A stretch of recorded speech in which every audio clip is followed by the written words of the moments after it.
بسم اللہ الرحمن الرحیم۔ ہمارے نبی محمد صلی اللہ علیہ وسلم نے کو معلم بنا کر بھیجا گیا تھا اور ان کی تعلیمات نے دنیا بدل دی اور اس تعلیم کے اثر آج بھی باقی ہیں۔ تو یہ چوتھا حصہ ہے ہماری گفتگو کا کہ ہم کیسے ان کی اتباع کر سکتے ہیں، ہم بھی کیسے بہترین معلم بن سکتے ہیں اور ہماری تعلیم کے ذریعے سے کیسے ہماری زندگی اور ہمارے طلباء کی زندگی بدل سکتی ہے۔ اس سلسلے میں سمجھنا یہ ہے کہ ہماری زندگی، ہمارا سوچ، ہمارے خیالات، ہمارے عملیات یہ تاریخ کے بڑے بڑے جو واقعات ہیں ان سے متاثر ہوتے ہیں، جس کا ہمیں احساس نہیں ہے، ادراک نہیں ہے۔ ان بڑے واقعات میں سب سے بڑا واقعہ یہ ہے کہ ساری دنیا پہ انگریزوں کی حکومت رہی۔ حکومت دراصل جبرن نہیں ہوتی ہے بلکہ دماغوں کے تسلط کا نام ہے۔ جو بھی ہمارے آقا پڑھاتے ہیں وہی بات ہم سیکھتے ہیں اور دہراتے ہیں۔ تو آج کل مغرب سے جو کچھ بھی آتا ہے اس کو ہم بلا چلو چرا تسلیم کر لیتے ہیں۔ یہی بال کا شعر ہے کہ وہ فریب خورد شاہی جو پلہ ترگسوں اسے کیا خبر کہ کیا ہے رہ رسم شہبازی۔ تو جو کہ ہم لوگوں کو اللہ تعالیٰ نے بہت اعلیٰ مقاصد کے لیے بنایا ہے، اس امت کو بہت بڑا کام دیا ہے کہ ساری انسانیت تک اللہ تعالیٰ کا پیغام پہنچانا ہے۔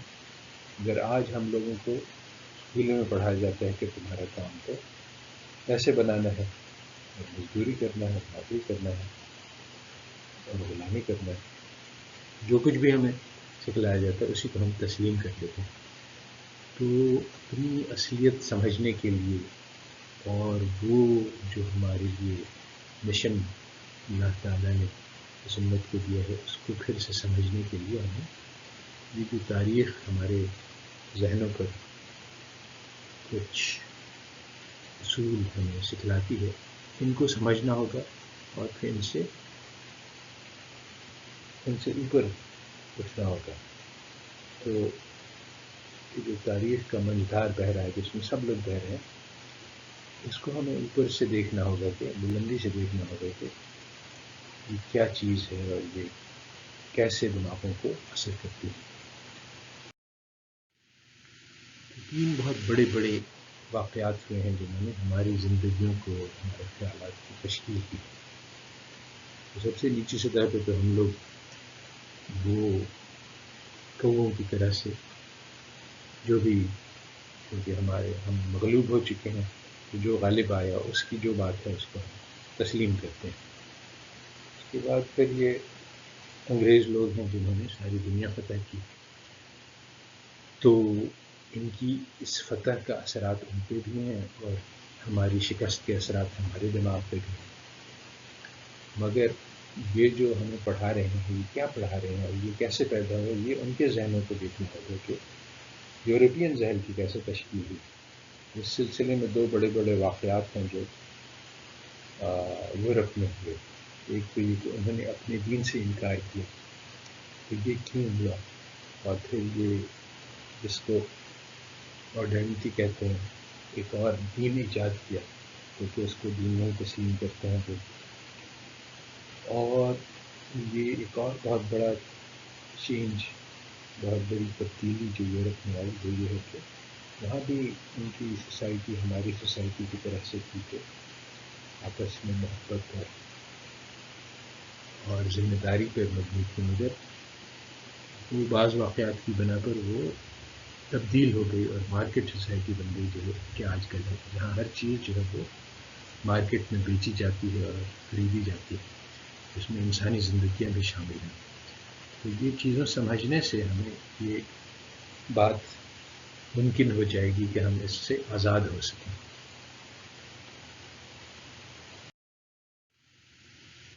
جن میں سے سب سے پہلی بات یہ ہے کہ ساری دنیا کا فتح کرنا۔ تو بعض وجوہات کی جو تفصیل میں نے اور جگہ دی ہے، یورپ والوں نے 20ویں صدی کے اوائل میں تقریباً 85% ساری عالم پہ ان کا تسلط تھا، اس تسلط کی وجہ سے ان کے دلوں میں ایک احساس برتری پیدا ہو گیا، اور جو مغلوب قومیں تھیں ان کے دلوں میں احساس کمتری پیدا ہو گیا۔ تو سوچنے کی بات یہ ہے کہ ایک مٹھی بھر کے انگریز تھے جو ہندوستان میں آئے تھے اور انہوں نے حکومت کی، تو مٹھی بھر کے لوگ جو ہیں وہ لاکھوں کروڑوں کی قوم پر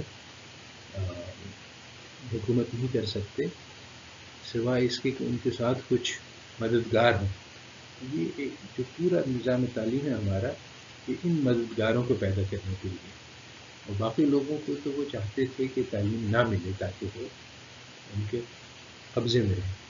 چنانچہ تعلیمی نظام جو مکالے نے وضع کیا، اس کا مقصد یہ تھا کہ اس نے لکھا ہے کہ وہ لوگ مغرب والوں کی عزت اور ہیبت اور تعظیم ان کے دلوں میں پیدا ہو جائے، اور اپنے معاشرے کی، اپنے دین کی، اپنے اقدار کی، سب چیزوں کی نفرت پیدا ہو گئی۔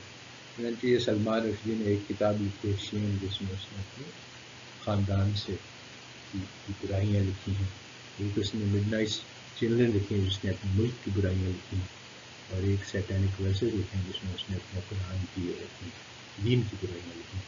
یعنی جو کچھ بھی ہمارے پاس ہے وہ سب برا ہے، اور جو کچھ گوروں کے پاس ہے وہ سب اچھا ہے۔ یہ ہماری تعلیم کا مقصد ہے کہ یہ احساسات ہمارے اندر پیدا کریں، اور ہمارے جو آباء و اجداد ہیں ان کے سامنے ایک بہت ہی مشکل مسئلہ سامنے تھا کہ یا تو وہ اپنی اقدار پہ جمے رہیں اور بھوکے مر جائیں، یا پھر یہ ہے کہ انگریزوں کا تسلط کو قبول کر لیں، تسلیم کر لیں، اور ان کے چمچہ گیری میں لگ جائیں، تو پھر وہ آگے اپنی قوم سے غداری کر کے آگے ترقی کر سکتے ہیں۔ تو یہ جو پاکستان ہے اس کو بنانے والوں نے تو اسلام کی خاطر اپنی جانیں قربان کی، مگر جو قوم اس کے بعد اقتدار میں آئی وہ لوگ تھے جو کہ مغربی تعلیم سے پیدا ہوئے تھے، اور وہ مغرب کی عزت کرنے والے تھے۔ چنانچہ انہوں نے اس ملک کو اسی طرح سے چلایا جس طرح سے اہل مغرب چاہتے تھے۔ یہ جو زہر پیدا ہوا ہے ہمارے اوپر مغلوبیت کا، اس کے کیسے تدارک، اس کے کیسے دعویٰ کیا جا سکتا ہے؟ تو اس میں بہت سارے جزیات ہیں۔ ایک تو یہی ہے کہ ہمیں جو تاریخ سنائی گئی ہے مغرب کے ساری دنیا فتح کرنے کی، اس میں ان کو بہت بڑا ہیرو بنا کر پیش کیا گیا ہے، اور باقی قوموں کو بہت ہی کمتر بنا کے پیش کیا گیا ہے۔ یہ حقیقت کے خلاف ہے، دراصل ایسا نہیں تھا، اس کو سیکھنا پڑے گا۔ ترقی کس کو کہتے ہیں یہ بھی انہوں نے بتلایا ہے کہ ترقی یہی ہے کہ غلبہ حاصل کرو، اور تمہاری طاقت مانی جائے، اور تمہارے پاس دولت آئے، چاہے وہ کسی کو لوٹ کے آئے، چاہے کسی طرح سے ہے۔ ہم لوگ اس بات کو ترقی نہیں مانتے مسلمان، مگر آج ان کے اثر سے سارے دلوں میں یہی بات، اسی طرح سے سمجھا جاتا ہے ترقی کو۔ اس میں سید ابوالحسن ندوی کی کتاب بہت اہم ہے کہ اسلامی تہذیب کیا تھی، اور اس کے عروج سے دنیا کو کیا کیا فائدے ہوئے، اس کے زوال سے کیا کیا نقصانات پیدا ہوئے، اس سے ہمیں اپنا اصلی طریقۂ سوچ سمجھ میں آتا ہے۔ اس کے علاوہ بھی ایک عمل یورو سینٹرک ہسٹری میں ہوا جو کہ یورپینز نے بنائی، جس میں انہوں نے باقی ساری تہذیب کا جو دنیا میں ہے، اسلامی تہذیب کے اور باقی بہت سارے اور بھی لوگوں کے جو ایجادات تھی اور جو اہم ان کے خیالات تھے جو انہوں نے قبول کیے اور اس کو استعمال کیا، اس کا انہوں نے اصل چھپا دیا، اور اس کے نقلی لوگ جو مغرب تھے ان کے اوپر منسوب کر دیا کہ یہ ہم ساری کی ساری ترقی صرف اور صرف مغرب میں کی۔ اس سے بھی ہمارے اندر ایک شکست خوردہ ذہنیت پیدا ہوتی۔ اس میں ایک بات یہ بھی ہے کہ مغربی لوگوں کو اس بات پہ بہت فخر ہے کہ سائنس ہم نے ایجاد کیا، اور یہ سائنسی سے دنیا چل رہی ہے۔ دراصل سائنس مسلمانوں کی ایجاد ہے، اور اس کی تفصیل ہے جس کا موقع یہ ہے۔ جو دوسرا بڑا واقعہ ہے جو پیش آیا جس کا اثر آج ہمارے ذہنوں پہ ہے وہ یہ ہے کہ یورپ والوں نے اپنے دین کا سے انکار کیا. دیکھیے کیتھولک پروٹیسٹنٹ کرسچینٹی یعنی عیسائیت کا مذہب سے انہوں نے انکار کیا. تو وہ انہوں نے کیوں کیا اور اس کے کیا اثرات ہوئے یہ بہت ایک اہم موضوع ہے کیونکہ اگر ہم یہ سمجھنا چاہتے ہیں کہ ہمارے ذہنوں کی کس طرح سے تشکیل کی گئی پہلے ہمیں سمجھنا پڑے گا کہ اہل مغرب کا ذہن کیسے بنا اور پھر اس ذہنیت کو انہوں نے اپنی کتابوں میں ڈالا. وہ کتابیں ہم نے پڑھی اور یہ خیالات ہم تک منتقل ہوئے. تو اہل مغرب کا کہنا یہ کہ ہمیں عقل آ گئی اور ہم نے اس عقل کی روشنی سے دیکھا کہ ہمارا دین جو ہے وہ تو فرسودہ ہے اور بیکار ہے اور اس سے ہم نے انکار کر دیا. دراصل یہ واقعہ نہیں ہے بلکہ جو حقیقت حال یہ کہ وہاں جو چرچ تھا جو ان کے اوپر قابض تھا اس نے بہت ظلم کیا اور بہت سارے اپنے اس قبضے سے اپنی اس طاقت سے اپنی قدرت سے اپنے لیے عیاشی کے سامان کیے اور بہت سارے مظالم کیے بہت سارے گناہ کیے جو کھل کے کیے. اور ایک تو یہ بات تھی اور دوسری بات یہ تھی کہ ان کا دین بھی بہت زیادہ رہبانیت کی طرف مائل تھا. عیسائیت میں اس کی ترویج دی جاتی تھی کہ شادی بھی نہ کرو اور پیسے بھی نہ رکھو فخر اختیار کرو اور اپنے آپ کے اوپر ظلم کرو اللہ تعالیٰ سے علم حاصل کرنے کے لیے. تو یہ چیزیں اس جو دین کہتا تھا اور جو وہ کرتے تھے اس میں اتنا زیادہ فرق تھا کہ عوام جو ہے وہ دین ہی سے بیزار ہو گئی.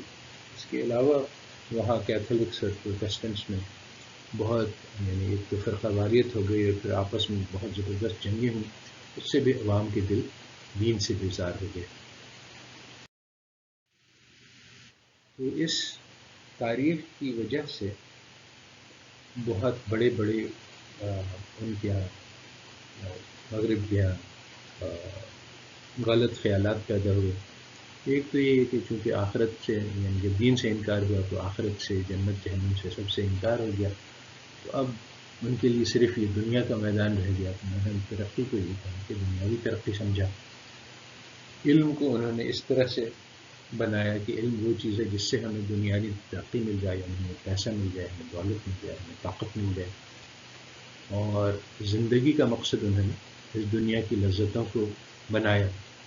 اور جو دین ہمیں سکھلاتا ہے کہ نیکی اور برائی کیا ہے تو یہ دین کے ختم ہونے سے یہ بھی ختم ہو گیا اور ہم نے مورالٹی کو صرف یہ بنایا کہ جو کچھ جس سے ہمیں فائدہ نہ ہو وہی اچھی چیز ہے اور جس سے ہمیں نقصان ہو وہ غلط چیز ہے. یہ ساری چیزیں جو ہے اسلامی تعلیمات کے بہت سخت خلاف ہیں اور یہ ساری چیزیں ہم اپنی مغربی تعلیم کے دوران بغیر کسی خاص محنت کے یہ خاص طور پہ ان کی کتابیں پڑھنے سے ہمارے دل میں بھی یہ زہر سرایت کر جاتے ہیں. تیسرا بڑا تاریخی واقعہ یہ ہوا کہ وہاں جو ان کی ایک عیسائی دین پر بنی ہوئی ایک سوسائٹی تھی ایک معاشرت قائم تھی. تو عیسائی دین جب مزمحل ہو گیا تو وہاں ایک نیا دین پیدا ہوا اور یہ دین جو ہے یہ خرید و فروخت کا دین ہے. اس کو مارکیٹ سوسائٹی کہتے ہیں. کیپٹلزم شروع ہوا جس میں پیسے کی پرستش سکھلائی گئی اور پیسے کو سبھی کچھ ہونا بتلایا گیا. تو سوسائٹی کی بنیاد ہی بدل گئی. جو پرانی سوسائٹی تھی اس میں آپس میں باہمی تعاون اور ایک دوسرے پر سے محبت اور فیاضی اور احساس ذمہ داری یہ ساری قدریں تھیں جو وہاں بھی رائج تھیں اور ساری دنیا میں رائج ہیں کیونکہ یہ انسان کی فطرت سے مناسبت کرتی ہیں. مگر وہاں ان قدروں کو سے انکار کر دیا گیا ان کو رد کر دیا گیا. ان کی جگہ پہ نئی قدریں لائی گئیں جو کہ مارکیٹ سوسائٹی جہاں ہر چیز بکری کا مال بن جائے اس سے مطابق رکھتے ہیں. اور وہ قدریں یہ ہیں کہ آپس میں مقابلہ ہوگا ہر آدمی خود غرض ہوگا. ہم صرف اپنی پرواہ کریں گے دوسروں کی پرواہ نہیں کریں گے. اور زندگی کا مقصد تو عیاشی ہو.